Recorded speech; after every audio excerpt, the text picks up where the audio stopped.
J'ai envie de vous partager un souci très actuel auquel vous serez confrontés si vous ne l'êtes pas dès aujourd'hui. Alors j'ai envie de vous parler de l'éthique au quotidien. Car aujourd'hui, plus que jamais, le monde change. On voit de plus en plus le sacré profané.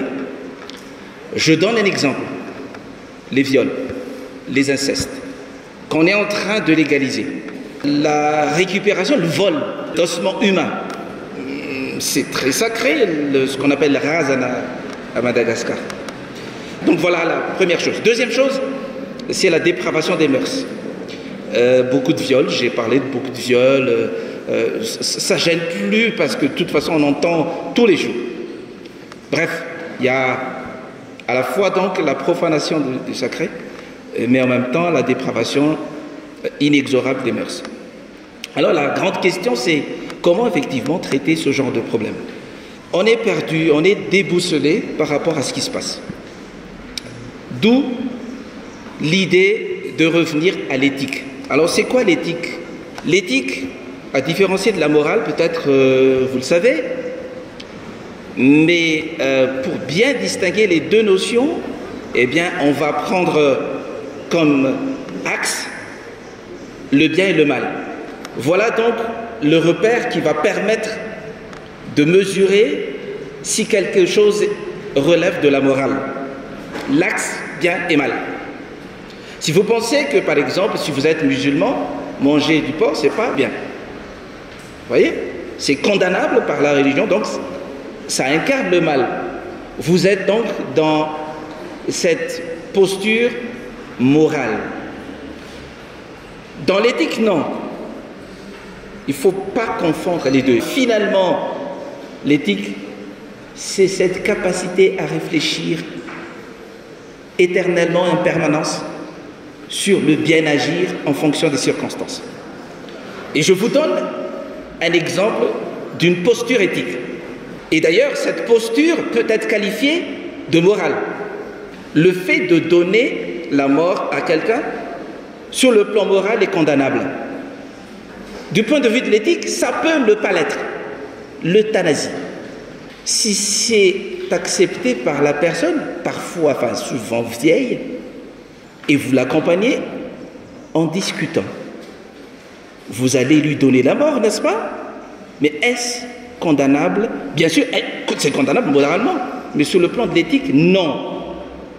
Voyez un peu comment on fait la différence entre l'éthique et la morale.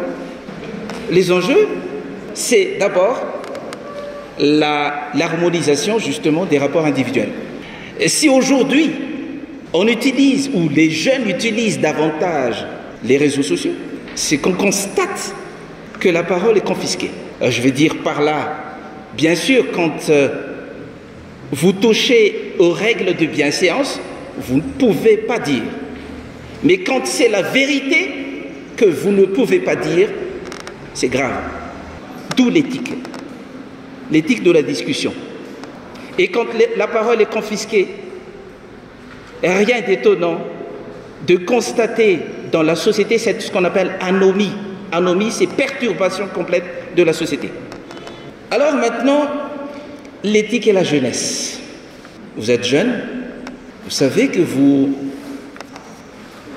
faites toujours l'objet de convoitises, de récupération politique par votre enthousiasme, par votre réaction, par votre fondre.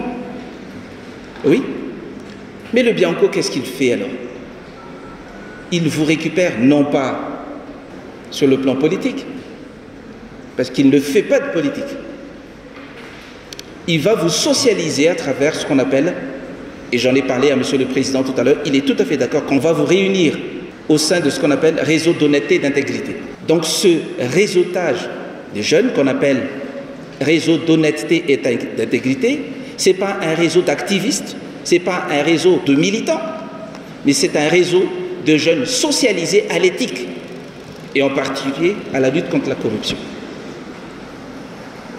Car je reste comme le Bianco convaincu que le problème de ce pays, c'est la corruption. Et ce qui m'amène, par rapport à cette intention de faire de la jeunesse malgache, et en particulier de la jeunesse